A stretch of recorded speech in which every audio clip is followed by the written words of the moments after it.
नमस्कार दोस्तों, मैं निखिल गर्ग आपका स्वागत करता हूं हमारे YouTube चैनल गोला द ऑलराउंडर एकेडमी में। फ्रेंड्स, आज का हमारा टॉपिक है election commission of India. Election commission of India काम कैसे करता है, उसके एग्जैक्टली फंक्शंस क्या है, रोल क्या है, उसकी पावर्स क्या है। ये हमने सबने सुना है कि वो इलेक्शन कराता है, लेकिन वो किस तरीके के इलेक्शन कराता है। उसके बाद अब जब इलेक्शन करा रहा है तो इंडिपेंडेंस कैसी है उसकी, कॉन्स्टिट्यूशनल प्रोविजन क्या कहते हैं उसको लेकर, ये क्योंकि कॉन्स्टिट्यूशनल बॉडी है इलेक्शन कमीशन ऑफ इंडिया, तो एग्जैक्टली इसको अपॉइंट कौन करेगा, आज हम इन सब चीज़ों के बारे में एक्सप्लेन मैनर में देखेंगे। तो फ्रेंड्स, इस वीडियो को आप लास्ट तक देखिए। वीडियो पसंद है तो लाइक कीजिए, शेयर कीजिए। अगर आप हमारे चैनल पर नए हैं तो आप हमारे चैनल को सब्सक्राइब कीजिए, और साथ ही में आप हमें कमेंट सेक्शन में बता सकते हैं कि हमें क्या चेंजेस करने की जरूरत है, या क्या टॉपिक आपको चाहिए, या कोई पर्टिकुलर क्वेश्चन इस टॉपिक से रिलेटेड है तो आप वो भी हमसे पूछ सकते हैं।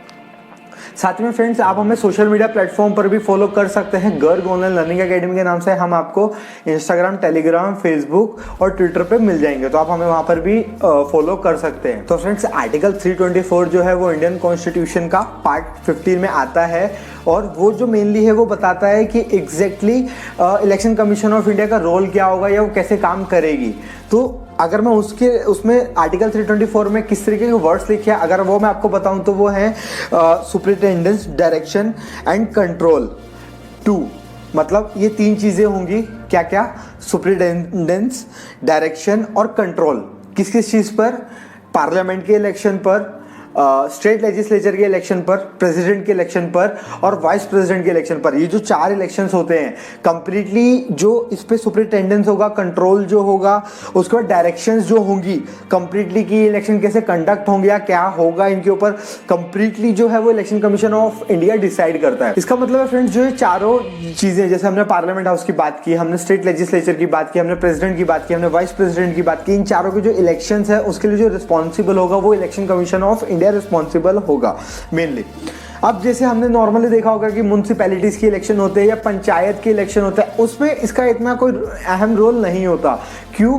क्योंकि उसको जो कंडक्ट करता है वो होता है स्टेट इलेक्शन कमीशन।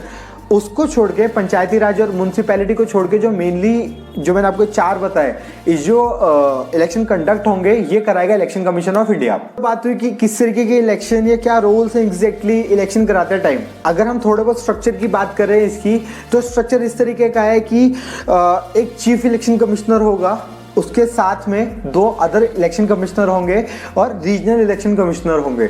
इस तरीके से इनका एक स्ट्रक्चर है। उसके साथ जो इनकी बाकी की टीम होगी वो काम करने के लिए, क्योंकि जब इलेक्शन होते हैं तो वो बहुत बड़े लेवल पे होते हैं। जैसे आपको पता है, अगर एक स्टेट की बात की जाए, जैसे अभी बिहार में रिसेंटली इलेक्शन है, या मैं दिल्ली की बात करूं, तो यहाँ की पॉपुलेशन बहुत हाई है, तो यहाँ के लिए आपको बहुत बड़ी एक टीम चाहिए होती है। लेकिन जो मेन जो टीम है कंसिस्ट करेगी वो इन तीन लोगों की होगी। जैसा कि मैंने आपको बताया फ्रेंड्स, ये तीन तरीके का स्ट्रक्चर है, इसका 3 मेंबर स्ट्रक्चर है, लेकिन ये टाइम टू टाइम चेंज हुआ है। पहले शुरू से ऐसा नहीं है। जब आप 1950 से बात करें, 1989 तक सिर्फ 1 पर्सन बॉडी हुआ करती थी, सिर्फ एक चीफ इलेक्शन कमिश्नर हुआ करता था। 1989 में जब गवर्नमेंट को लगा कि नहीं, अभी वर्कलोड बढ़ रहा है, साथ ही में उस टाइम पे एक अमेंडमेंट आया था जिसमें ये बोला गया था कि जो वोटर्स की एज है वो 21 थी पहले, उसको घटाकर 18 कर दी गई थी, 18 साल कर दी गई थी कि 18 साल का व्यक्ति वोटिंग करने जा सकता है।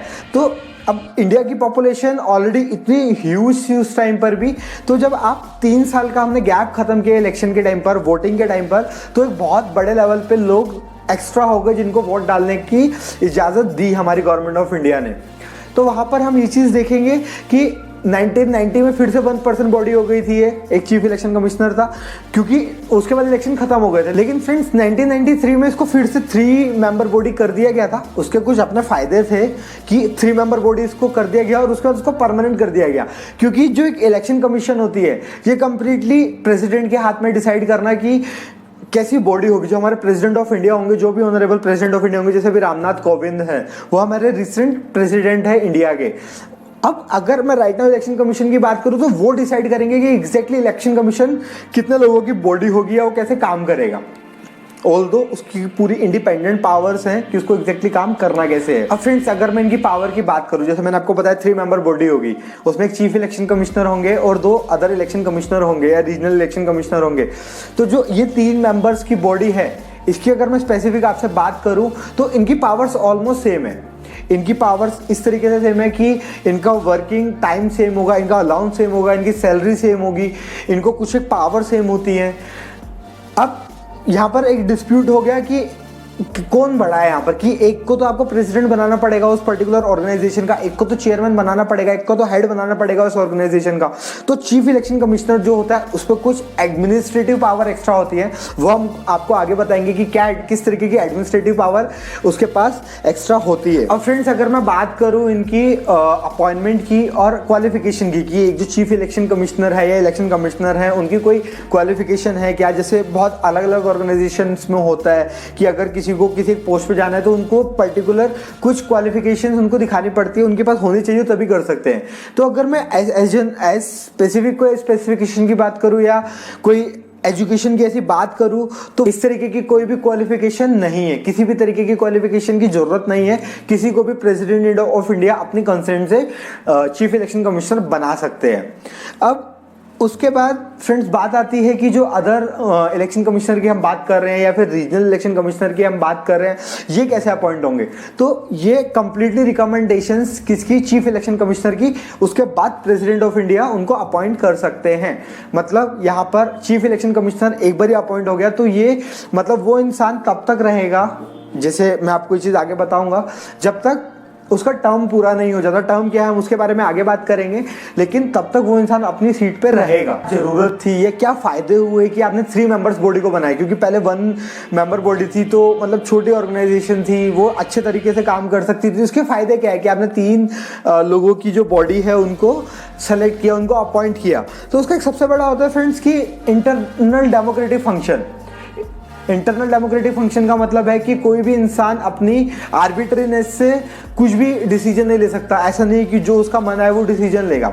तो जैसे यहाँ पर 3 लोगों की जो एक पैनल बनाया गया या फिर एक 3 मेंबर बॉडी एक बनाई गई, उसमें एक प्रॉफिट एक यही था कि अगर किसी भी केस में 2 लोगों में डिस्प्यूट होता है तो जो चीफ इलेक्शन कमिश्नर है वहाँ पर चेयरमैन का काम करेंगे और वहाँ पर वोटिंग होगी और उस हिसाब से डिसाइड करेंगे कि कौन क्या ये जो इलेक्शन की बॉडी है, इलेक्शन कमीशन ऑफ इंडिया, ये आगे किस तरीके से मूव करेगा फर्दर। तो अब यहाँ पर बात आती है कि अब कहाँ से मतलब उनको इंडिपेंडेंस दे पाओगे, autonomous board as a autonomous body वो कैसे काम करेगी, क्योंकि जो उसके अपॉइंटमेंट है वो समवेयर स्टेट ही कर रहा है। वो जो सत्ता में पार्टी बैठी है, प्रेसिडेंट मोस्ट प्रोबेबल होता है कि मोस्ट ऑफ द टाइम होता है कि जो प्रेसिडेंट ऑफ इंडिया है वो उन्हीं की पार्टी से होते हैं और ये चीज़ें भी देखने को हमको मिलती है। तो यहाँ पर हम उनसे इंडिपेंडेंटली काम कैसे कराएंगे, जो हमारी इलेक्शन कमीशन है या वो फ्रीली काम कैसे कर सकती है, हम इन सब चीज़ों के बारे में, ये बहुत इंपॉर्टेंट क्वेश्चन है क्योंकि जो हमारा इंडिया है वो वर्ल्ड्स लार्जेस्ट डेमोक्रेसी है और डेमोक्रेसी का सबसे इंपॉर्टेंट पार्ट होता है कि वो जो पॉलिटिकल पार्टीज होती हैं या सबको अपना एक राइट है, सबको इलेक्शन कंटेस्ट करने का राइट है, तो वहाँ पर फेयर इलेक्शन कैसे कराए जाए ये सबसे बड़ा एक क्वेश्चन होता है डेमोक्रेसी में किसी भी। तो जहाँ पर भी हम फेयर इलेक्शंस की बात करेंगे वहाँ पर इलेक्शन कमीशन का इंडिपेंडेंट होना बहुत इंपॉर्टेंट हो जाता है। अगर इलेक्शन कमीशन वहाँ का इंडिपेंडेंट नहीं होगा तो एग्जैक्टली वहाँ पर हम कोई भी काम कर ही नहीं सकते किसी भी तरीके के। तो फ्रेंड्स मैंने अभी आपको बताया जो हमारे चीफ इलेक्शन कमिश्नर है वो अपॉइंट तो प्रेसिडेंट जरूर कर सकते हैं, लेकिन ऐसा नहीं है कि प्रेसिडेंट की मर्जी के अनुसार वो अपनी सीट पर रहेंगे। एक बार वो अपॉइंट हो गए तो कुछ पर्टिकुलर रूल्स के अकॉर्डिंगली ही हम उनको रिमूव कर सकते हैं।